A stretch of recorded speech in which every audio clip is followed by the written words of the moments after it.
goes, and actually it's gluten-free kid goes to a slumber party.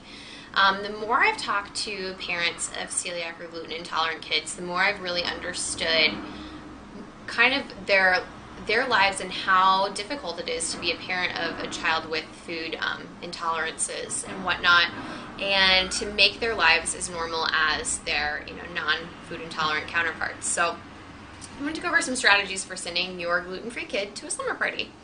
So as always, first and foremost, call your mom or dad ahead of time, whoever's hosting the party, and talk about the needs when kids are not showing up at the door with sleeping bags and presents and whatnot, so that you have some time to actually talk to the person who's going to be watching your child.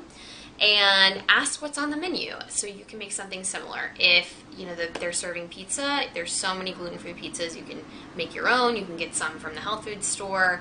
But try to send pizza and not something that's totally different from what's being served, because this just gives your kid an opportunity to where, I like to say that you're a person first and a celiac second, that this shouldn't run their lives and kind of identify them. So make whatever is as close as you can to the actual food being served. Again, check and see if it's a birthday party, if it's regular cake. Most kids will be cool with a cupcake, but what if it's a cookie cake? Check and make sure, so you can actually send chocolate chip cookies. You can slice them in squares. They'll look exactly the same. No one will really even know the difference.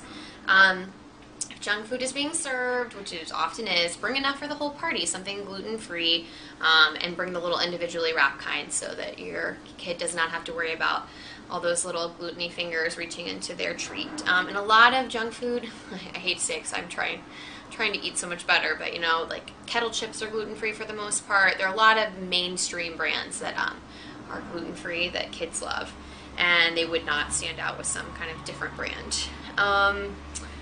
Also, let's see here. Oh, depending on the age and the self-advocacy level of your child, I think it's a good idea to possibly create your own caregiver sheet, or use one that's already in existence. I love Corey's from Midwest Gluten-Free. I'm actually going to link it in the show notes. But he just has a really, really easy to understand gluten-free tip list to give to caregivers of your gluten-free child. It's a good thing to send with your child. Email it to the person who's hosting the party, etc. And explain specific of your child's diet, what to do, and more importantly, what not to do. How some brands are okay and others are not. It just is kind of a quick rundown. And again, toasted bags are awesome, so I recommend buying them. You can get them on Amazon, and they're like $4.99 for 2. They're reusable up to 10 times. You can stick a waffle inside, you can stick a sandwich, send it with your child, and they can actually put it in a regular toaster and not worry about any kind of cross-contamination. They work for sandwiches clearly, but most party guests like the kids to be picked up before lunch after having crazy kids there all night. And there's pretty much a G-free counterpart to it. It's G full product. So if donuts are for breakfast, Kinnikinnick has 4 great flavors of donuts, or you can make your own. There are tons of recipes online for gluten-free donuts, and you can buy special pans to make them.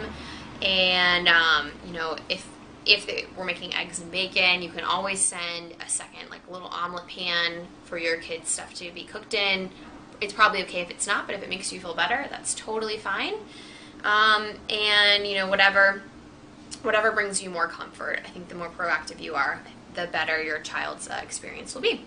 Again, put the onus on yourself. If you have a young child, do whatever you can. Being a parent's hard enough, but do whatever you can to make your child feel more normal. So again, stressing to have foods that's close to what's already being served, I think, is a huge, huge thing to make your child not stand out. And talk to your child about being comfortable. If they want to talk about their celiac or gluten intolerance, encourage it, but tell them if they don't feel like talking about it with their friends that they don't have to. It's not anything, they're different in their diet, but they're not different anyway else. So communication and comfort are key, and often they go hand in hand. So talk to your child, talk to the host or hostess of the party, and your child should have a great time. So thanks so much for watching. As always, it's from Have Not to Have in Gluten-Free Dining.